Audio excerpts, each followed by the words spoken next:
Okay, so this is part 2 of this. Here's my striker. I'm going to make my ring of leather to go on here.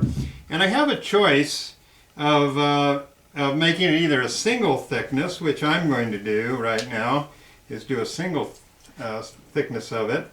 Or I could cut 2 of them and I could stitch right down that.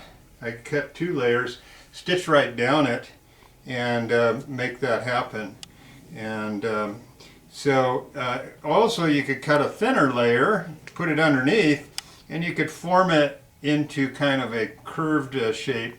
And again, you'd stitch right down the center of it with a zigzag stitch and make that happen. So we've got lots of choices as to how to control the thickness of it. The leather is really pretty consistent, what I've found about it, and consistent in thickness and in finish. So it's pretty nice leather to work with.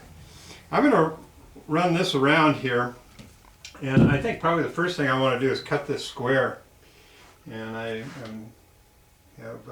have a little something square here we can use. Okay, so we'll mark it and we'll cut one end square on here.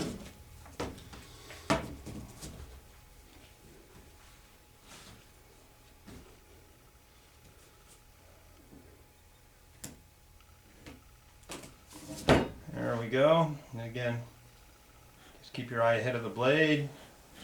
Make your cut. Okay, so I got a square end now, and I'm going to run it around my part.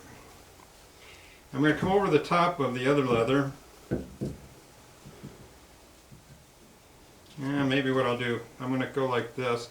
And what I want to do is make enough, have enough leather so that I can actually sew some. But what I want to do is mark where the stitch is going to be. So I've got it pulled out now, and I'm going to put a little blue mark where the stitch is going to go. You can see it here. So my stitch is going to go here, and it's going to go here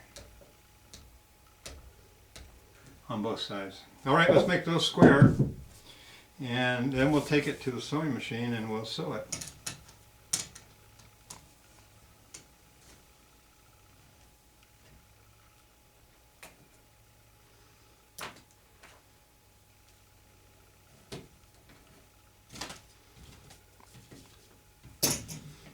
Alright, I just need a square there for my seam line, and I'm going to mark this a little darker where my overlap was. So I'm going to put those 2 marks together just like that.